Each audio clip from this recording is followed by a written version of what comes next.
Tales of Astolia. Volume 1. The Promise of Zacharias. Part 4. Heritage. Chapter 1. World Religions. Fresco University, Tuscaloosa, Alabama. 1989. With 86 generations of capítulos and ensayos, I believed there would be nothing new to write about for the modern generation. Then the heir apparent and the last resort abdicated, and it was clear in all things deity is as close to us now, and as necessary, as during the time of Zacharias and Astoliana. Balthazar Leopold Zacharian, Capítulo 87. Lillian leaned back against the cement column. This was her favorite place to study. She could watch the other university students without having to mingle. Her years with Randolph did not make mingling easy. As always, thinking about him made her restless. She snapped her books shut. She had an appointment with her faculty advisor. She packed her school bag and walked briskly towards the building, doing her best to shed the memories that threatened to swamp her. She knocked on Dr. Long's office door and entered at his invitation. She liked him. He had a way of lecturing that caught the students' attention and laughed as often at himself as at others. "Thank you, Taryn, for coming to see me." Every time she heard the name Taryn, she had to control a desire to shudder in distaste. She was not given a choice regarding her name. Her last name, Lillian, was more palatable, but before she could remind Dr. Long to use it, the courtyard clock started to chime. Everyone at Fresco University stopped speaking when the clock struck the hour. Authorities several counties away would call the university if the clock stopped for any reason. One of her professors had even speculated that it was the loudest university clock in the United States. "I wanted to meet with you to discuss your course schedule," he said after the loud echoes finally faded. "One of the requirements, here at Fresco University, is that you must take one of our explorations courses. I'd like to encourage you to take Exploration of World Religions. It really is one of our best courses, and the professor who teaches it will be retiring at the end of next semester. You could take it and get it out of the way." Fresco University built their reputation on the explorations classes.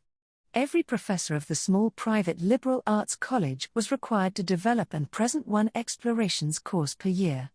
They were as variable as the instructors. Some were better than others. They discussed her classes and, at the end of the meeting, Dr. Long signed off on the change to her schedule. She was blessed to be given the chance to discover herself here in this tiny private university. She had trouble locating the class and had to pause just outside the classroom door to catch her breath. The door was slightly ajar. She could hear the professor speaking. When he paused, she slipped in and slid into a vacant chair at the back of the room. "Over the 4 months of this course, each of you will select a different unique religion to explore. We will meet once a week to discuss the different characteristics of world religions to guide you. The purpose behind the explorations classes is to help you become lifelong independent learners, willing and able to explore whatever topic grabs your interest throughout your lives. During this course you will explore the religion assigned to you. I will make the time to meet privately with each of you every other week." Lillian looked at the list of esoteric religions. She had only heard of one of them, and that one had already been selected. The 10th religion, Estolian, was penciled in at the bottom of the typewritten list and was the only one not yet selected. She wrote her name next to it. The professor gave them tips on how to proceed in their explorations as well as some information on what their finished term project would be like. After the class let out, Dr. Lestold asked her to remain behind. "Do you mind walking with me back to my office?" he asked her. "We can speak while we are walking." They walked slowly across the small campus. Dr. Lestold asking her how she was settling into the university and what she thought of her first term. Once they were in the spacious office, he set his books down and gestured for her to have a seat. "Tell me a little bit about yourself, my dear," he encouraged her. "I grew up in a very remote area of Alaska," she told him her cover story, still uncomfortable with lying. "Because we were so far from others, My mother homeschooled me. I finished my graduation requirements and applied to several universities. My father thought a small college would be best for me, so when I was offered a scholarship here at Fresco, he wanted me to accept it. Do you have brothers and sisters? She thought of her brothers and sisters, but shook her head. According to her cover story, she was an only child. My parents didn't expect to have any children. They were in their early 50s when my birth parents were killed in an airplane crash near their place. They took me in and raised me. I didn't have any other relatives. Did you go home and visit your parents during the recent holidays? She shook her head. Truthfully, she related the demise of the couple who were part of her cover story. Once I left for school, my parents decided to take a trip of a lifetime. They planned to do it earlier, but when I came along, they postponed their trip nearly 15 years for my sake. After a pause, she said, they were on the Gambian Queen. The notorious ship had capsized, with nearly 2/3 of the passengers killed in the disaster.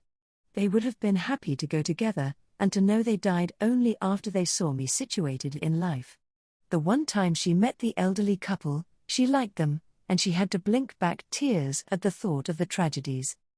I'm very sorry to hear of your loss, he said solemnly. If I or anyone else on the faculty can help you in any way, you must share with us your needs. Thank you. She shared. Strangely, I felt more peace than grief. They lived a long and fulfilling life, and accomplished their life goals. I was in college, they were together, it was a blessing for them and just exactly what they wanted out of the end of their lives, no loose ends, the chance to go together. He was silent for several moments, perhaps in tribute to her parents, and the loss she was reliving.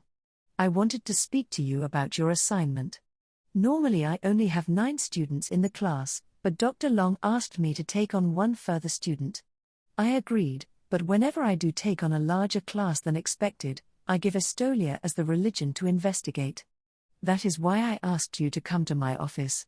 Estolia is perhaps the hardest assigned religion because there is very little about it available in reference books. I happen to know a couple of individuals who are Estolian, and I wanted you to know that I will arrange for you to meet with one or both if you wish. I think you will find it an interesting religion to study. Especially as every citizen of the little-known country of Estolia is also a member of the faith.